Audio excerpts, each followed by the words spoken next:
안녕하세요. 이번 어텐션 논문 발표를 맡은 국민대학교 AI 빅데이터 융합 경영학과 이지민입니다.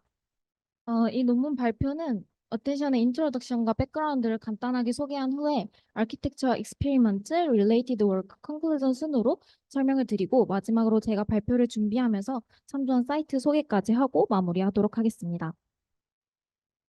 이 논문의 배경을 먼저 간단히 언급하고 본격적인 내용 설명에 들어가도록 하겠습니다. 논문 발표 당시에는 Statistical Machine Translation을 지나서 Neural Machine Translation, NMT가 등장하고 있는 시기였습니다. 그중 가장 대표적인 구조가 바로 인코더 디코더 구조였습니다. 데이터 쌍만을 필요로 하는 엔드-투-엔드 프레임워크 구조라서 매우 각광받고 있던 구조였습니다. 이는 소스 문장을 고정 길이 벡터로 인코딩한 후에 디코더가 번역을 생성하는 구조였고, 이 ABC 시퀀스를 WXYG라는 시퀀스로 번역하는 태스크임을 볼 수 있습니다.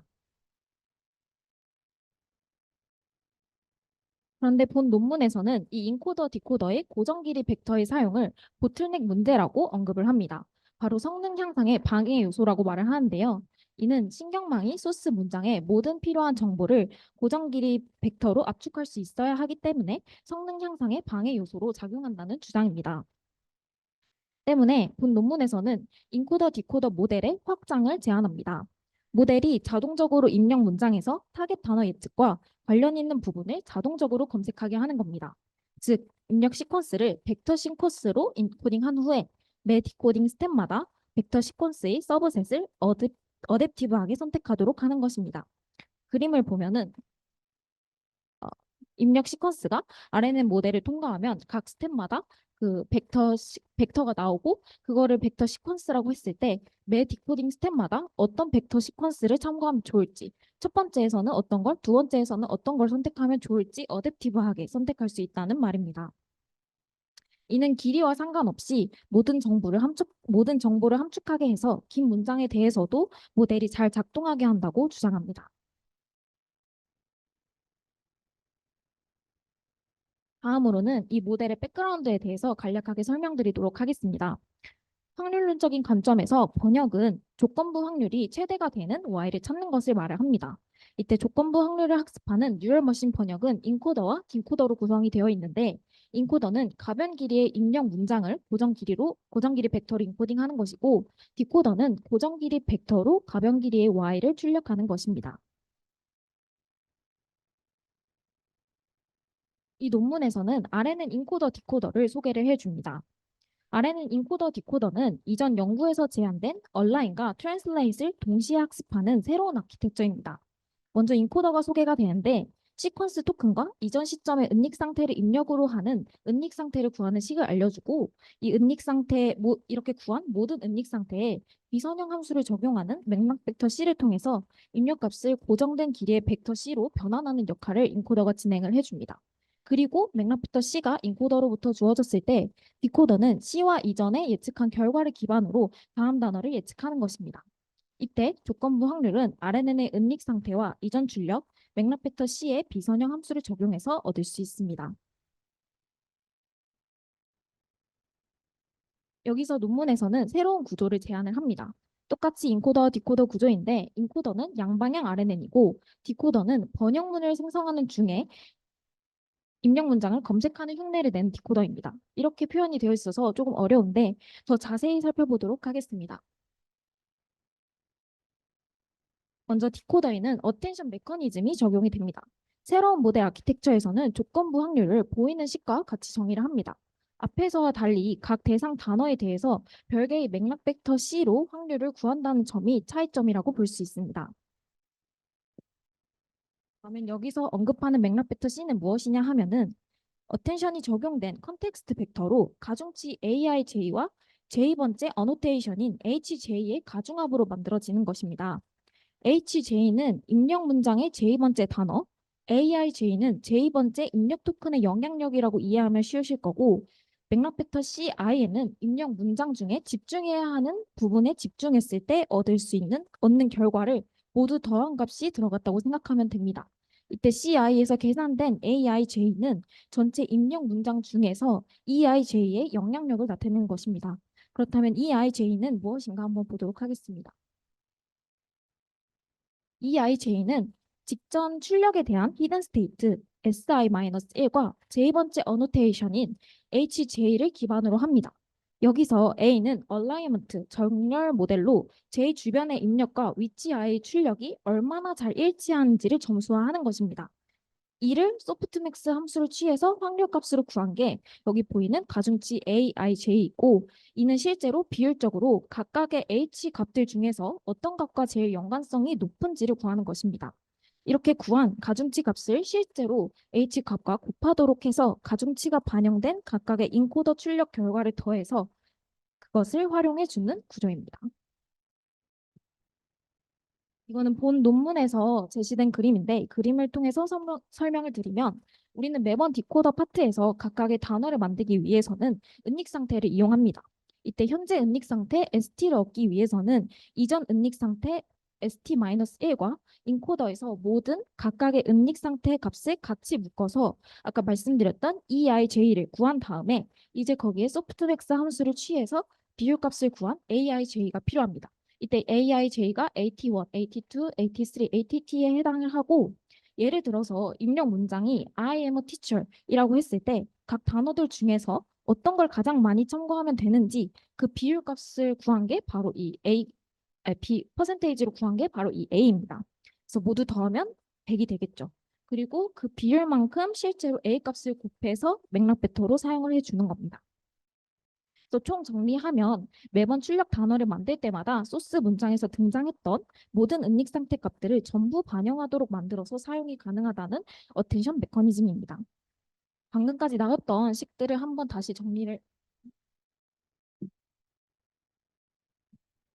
해보면 EIJ는 소스 문장에서 나왔던 모든 출력 값들 중에서 어떤 값과 연관성이 있는지를 수치화한 거고, 그 수치를 소프트맥스 함수에 넣어서 상대적 확률 값을 구한 게 바로 가중치 AIJ, 그리고 그 가중치 값들을 실제로 소스 문장에 히든 스테이트와 곱해서 전부 더해준 값을 디코더의 입력으로 넣어주는 것입니다.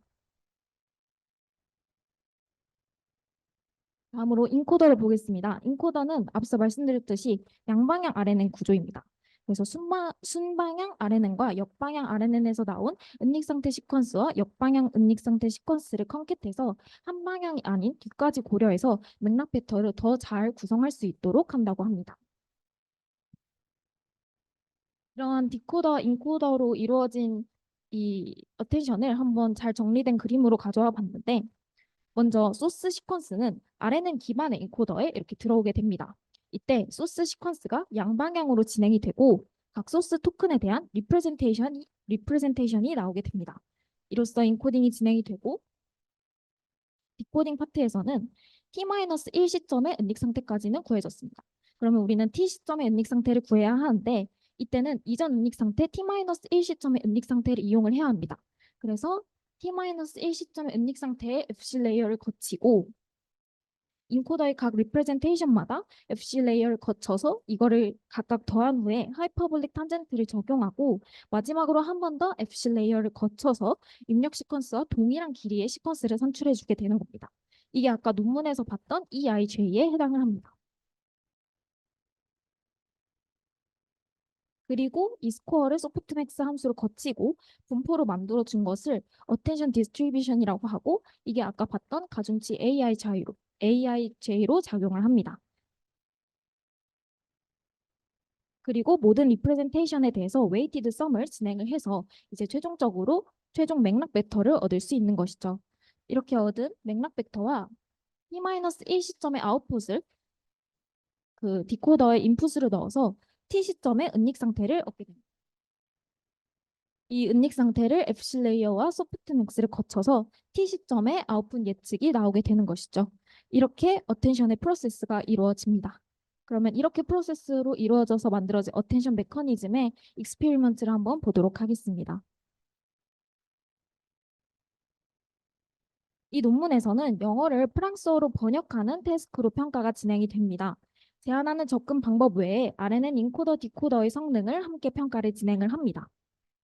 그래서 모델은 기존 모델인 RNN 인코더 디코더 모델과 제한된 모델인 RNN 서치 모델 두 모델이 사용이 되고, 각 모델을 최대 30단어와 최대 50단어 길이 문장으로 두 번씩 훈련이 진행됩니다. 또한 디코더 뒤에 싱글 맥사 멀티레이어를 사용해서 타겟 단어에 대한 조건부 확률을 계산해주고 80문장의 미니 배치로 SGD 알고리즘을 사용을 했습니다. BLEU 스코어를 사용해서 성능을 평가했으며 결과를 보면 실선인 RNA 서치 50이 문장이 길어져도 성능이 크게 떨어지지 않는 모습을 볼 수 있고 또 RNN 인코더 50보다 RNN 서치 30의 성능이 좋은 것으로 보아서 그 고정 길이 벡터의 문제점을 돌파했다라는 것을 볼 수 있습니다. 다음으로 퀀터터티브 리절스를 보면 모든 경우에서 RNN 서치가 RNN 인코더 디코더보다 결과가 좋은 것을 볼 수 있습니다. 또한 많은 단어로 이루어진 문장으로 수행했을 시에는 기존 구문 기반 번역 시스템인 모시스만큼의 성능을 보이는 것을 볼 수 있습니다.